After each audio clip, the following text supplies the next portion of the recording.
the possibility of a discussion at the ICJ on these sanctions. I wondered if you could expand a little bit of what you just said. And more in general, if you are worried that this type of retaliation on you personally could scare other multilateral institutions into moderating their criticism of Israel or even open the door to self-censorship.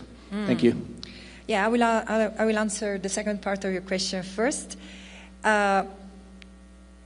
Look, the attacks against my mandate, although as I said, I don't think it has anything to do with me as a person, have been intense and very, very fierce for many months right now. It's not something that started now. So these sanctions are the culmination of an harassment that is really unnecessary. But I would like to say that what happens to me is what happens to so many who stand for justice and accountability for human rights of all, Israelis and Palestinians who live and call home the place comprised between the river and the sea. I don't know, surely it will have a chilling effect. But what I see now is that this is not what's happening. In fact, the response has been global. There are so many member states who have spoken out, United Nations agency, and I've seen the response being as immediate as I would have never expected. So probably it's also, I also think that these measures, these sanctions have somewhat crossed the line. And yeah, I hope that member states will find a way to keep on protecting me, because frankly, it's not easy to continue doing what I'm doing. But I do because I also, both because this is a mandate I deeply honor. I think it's necessary these days, given what the huge suffering and sacrifice that the Palestinians are taking upon themselves. But also because I think it's important to be an example that we cannot be silenced all. It doesn't matter. We will keep going. It won't be me, it will be someone else. And this is I think this is how we remain human. Concerning what I can say more, again, there is a provision in the 1946 Convention on Privileges and Immunities that makes its violations a sort of self-executing. There could be action taken domestically or before the International Court of Justice. So, for example, the General Assembly, it could be either state or the General Assembly referring the case to the International Court of Justice for an assessment of whether the United States have violated my privileges and immunities, and which is pretty obvious. But again, I don't think that this is what we need right now. Are you calling for that assessment? No, because I'm calling for member states to impose the sanctions, cut ties, economic,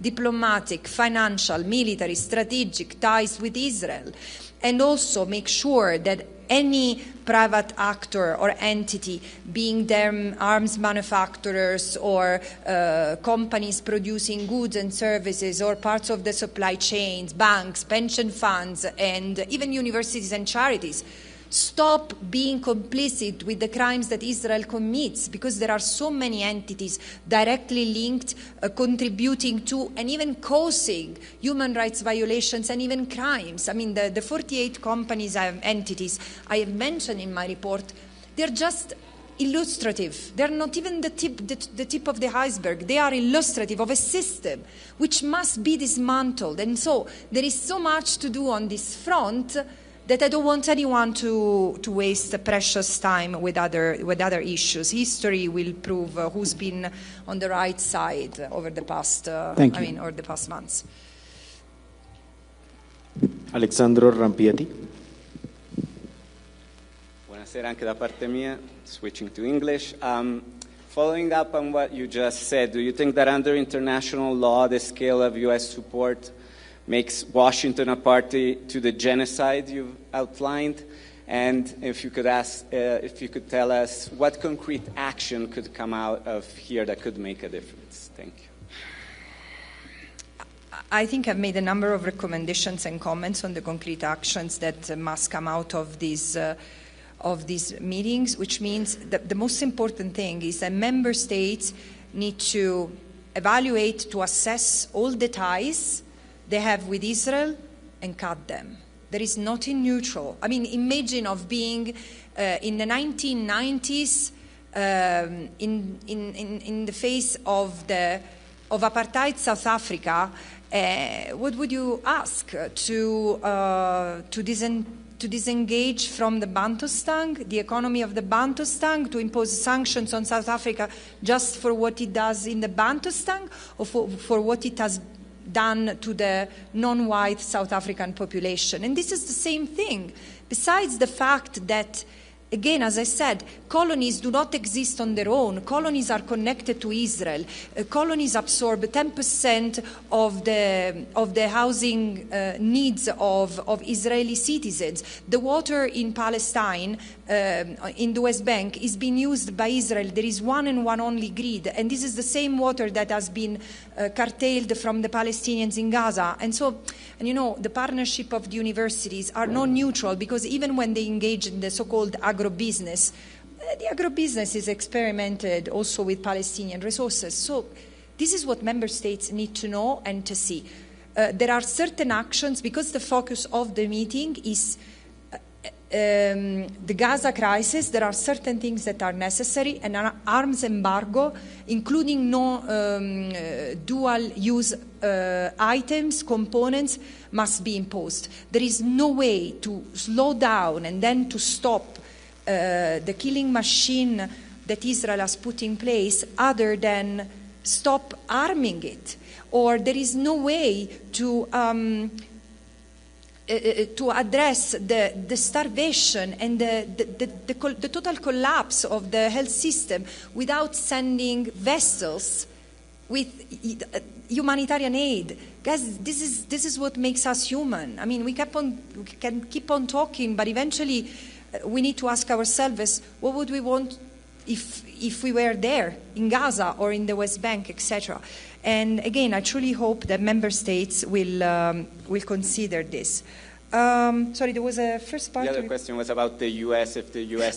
Yes, I do believe that the U.S. is totally complicit with whatever Israel is doing, but to the point that with the new administration, even the forced displacement of the Palestinians, which has occurred for decades under the watch of everyone, including the United States, has become part of the U.S. foreign policy, while declaring that Gaza is a construction site, is to be turned into the Gaza Riviera, the Riviera of the Mediterranean Sea.